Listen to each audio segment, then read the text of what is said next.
इमाम हनीफा के पैरोकार हैं और दोनों एक दूसरे को माशाअल्लाह काफिर भी समझते हैं, गुस्ताख रसूल भी समझते हैं, मुशरिक भी समझते हैं। एक दूसरे के पीछे नमाजें पढ़ने के कायल नहीं है और इसी नाम के ऊपर उन्होंने मस्जिदें भी अलग कर ली हुई हैं। और इस हद तक कि आप मस्जिद के बारे में देखते हो लिखा होता है अहले सुन्नत वल जमात, ब्रैकेट में लिखा होता है हनफी, फिर आगे मजीद ब्रैकेट लगाई होती है देवबंदी। यानी आप देखें कि किस लेवल तक डिवाइड कर दिया, किस लेवल तक डिवाइड कर दिया उम्मत। थोड़ा आगे हो जाए, आगे हो जाए, आगे हो जाए। और मैं हैरान होता हूं कि इंडिया के दो शहरों की बुनियाद के ऊपर उम्मत को डिवाइड कर दिया। ये देवबंद और बरेली इंडिया के दो शहर हैं, उसके नाम के ऊपर डिवीजन कर दी हुई है। यही हाल अहले हदीस का है। कभी अपने आप को अहले हदीस कहेंगे, कभी सलफी कहेंगे, कभी कहेंगे गुरबा अहले हदीस, कभी कुछ। किस लेवल तक बिगाड़ आ गया। हत्ता कि अगर आप अब यूरोप में चले जाएं तो वहां दो फिरके बन चुके हैं, अहले हदीस और सलफी। और सलफियों में भी दो हैं, एक तकलीदी सलफी है और एक गैर मुकल्लिद सलफी है। और अभी एक और शोशा छोड़ा है मदखली, ये एक और फिरका जो है वो अरब के अंदर निकला है, जो कि अपने अलावा सबको कहता है कि ये अहले हदीस से खारिज है, हम कोई बहुत बड़े अहले हदीस हैं। यही होता है मेरे भाइयों, जब ये पार्टी बाजी शुरू होती है ना, उसका अंजाम यही होता है। खुदा के लिए उस तरफ वापस आ जाएं जहां हमारे महबूब सल्लल्लाहु अलैहि वसल्लम हमें छोड़कर गए थे। हुआ सम्माकुमुल मुस्लिमीन मिन क़ब्ल व फ़ी हादा। अल्लाह के पैगंबर इब्राहीम अलैहिस्सलाम ने इस कुरान के नुज़ूल से पहले तुम्हारा नाम मुस्लिम रख दिया था, और इस किताब में वफ़ी हादा अल्लाह ने भी एंडोर्स कर दिया अपने आप को मुसलमान को। क्यों अपने आप को डिवाइड करते हो? किस लेवल तक डिवीजन करोगे? पहले कहते थे जी अगर हम सुन्नी शिया की डिवीजन नहीं करेंगे तो पता कैसे चलेगा, चलो जी वहां भी मसला हल हुआ।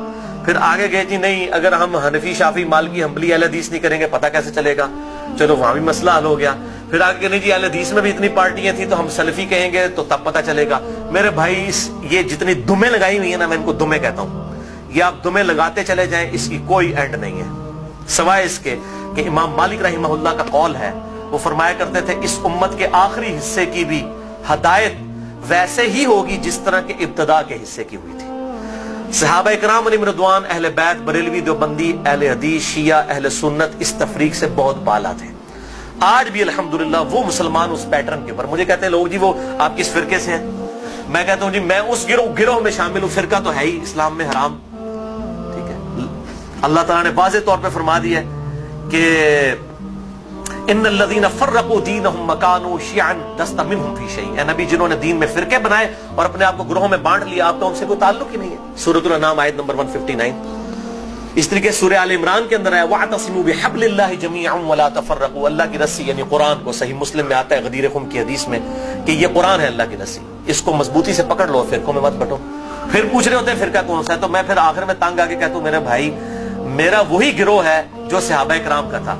अगर सहाबा बरेलवी थे तो मैं बरेलवी हूं, अगर सहाबा देवबंदी थे तो मैं देवबंदी हूं, अगर सहाबा अहले हदीस थे तो मैं अहले हदीस हूं, अगर वो शिया थे तो मैं शिया हूं। तो कहते नहीं जी सहाबा तो मुसलमान ही सन, लेकिन हुण लोड़ पैंदी है। तो मैं कहता हूं मेरे भाई आज जरूरत किस तरह पड़ रही है? अगर आज जरूरत पड़ रही है तो नबी सल्लल्लाहु अलैहि वसल्लम का काम था ये उम्मत को बता के जाते कि मेरे बाद ये होगा तो जो इस फिरके का नाम होगा वो सही होगा।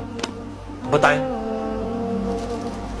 सिर्फ एक बात आपने फरमाई, अल जमाअह को पकड़ लेना, उम्मत की मेन स्ट्रीम को। और मैं आपको बताऊं उम्मत की मेन स्ट्रीम जो है ना, आम मुसलमान, वो फिरका वारियत से बिल्कुल लाताल्लुक हो चुका है। और खुसूसन अभी जो न्यू मुस्लिम है वो अपने आप को मुसलमान महसूस करने में ही फख्र महसूस करते हैं, अल्हम्दुलिल्लाह।